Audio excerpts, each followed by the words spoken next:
India public school वार्षिक उत्सव अनुष्ठित नवरंगपुर जिला कोसाकुंडा ड्रीम इंडिया पब्लिक स्कूल रे आडंबर वार्षिक उत्सव अनुष्ठित हो जाइए।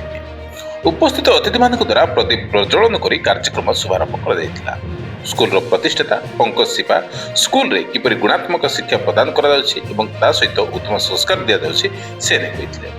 विद्यालय प्रथम युक्त 2 विज्ञान और नर्सिंग किड्स छात्र छात्री को मंचासीन अतिथि माने शिक्षा व्यवस्था और अंतर्गुण को किभली एक निष्ठा और चेष्टा द्वारा आसंता भविष्यतर एक समाजर मंग हेबा सह उन्नति साधन करिवे बोली दिग्दर्शन देथिले।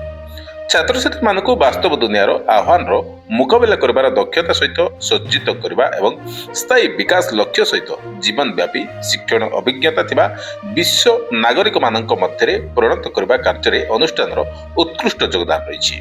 कृतित्व छात्र छात्री मानक अतिथि मान द्वारा ट्रॉफी प्रदान करने सह सम्मानित कर शेष में छात्र छात्री मान द्वारा सुंदर सांस्कृतिक कार्यक्रम प्रदर्शन कर कार्यक्रम में मुख्य अतिथि भाव में दाबुगां विधायक मनोहर रंधारी रही बेले मुख्य वक्ता वरिष्ठ आईनजीवी तथा समाजसेवी कुंज बिहार दास, सम्मानित अतिथि भाव में कोसाकुंडा ब्लॉक चेयरमैन सर्वेश्वर माझी, कोसाकुंडा थाना अधिकारी उमेश चंद्र नायक, स्थानीय सरपंच डालिंब माझी, मोतिगा समिति सभ्य Trilochan Dhakad, Nabarangpur dream India higher secondary principal doctor Ranjan Kumar Swain, dream India kids school principal Shri Duinglung Panmai, SBI BM Nutan Anand Padi मंच रे उपस्थित रही।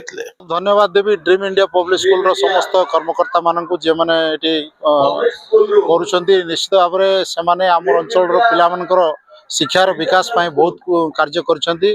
तार एक उदाहरण हला कल्याणी गौड़ जे कि नीट रे क्वालिफाई करिछि सर्वभारतीय स्तर रे। निश्चित भाव में आमर पाई खुशी कथा। तेणु आगामी दिन रे मध्य किभली भाव में एई शिक्षानुष्ठान आउरी अधिक द्रुत गति आम पिला मानकु मनीष तैयारी करि परिबो। भल मनीषटे तैयारी हेले आम पिला माने मार माटीर एवं मनीषर ना को आगु नेबे। मु आशा रखिछि निश्चित भाव में ए स्कूलटा आउरी द्रुत गति रे आमर सारा ओडिसा रे ना अर्जन करिबो। मु founder Pankaj Kumar Sipa dream India group of institution 2016 रे आमर ए पछुआ अंचल रे कोसागुड़ा ब्लॉक रे प्रथम स्कूल आमे आरंभ करथिलु। आज वर्तमान या होउची आमर नवम वार्षिक उत्सव। ए 9 वर्ष रे आमे बहुत किछि देखिछु। वर्तमान आमनकर पिला सीबीएसई रे टॉपर होउछंती, सीएचएससी वर्तमान आमे नै जो सीएचएससी रे टॉपर होइछंती ब्लॉक टॉपर। वर्तमान आम पिला नीट रे क्वालिफाइड होउछंती। वर्तमान माने सीएमसी बेलोर रे नउछंती।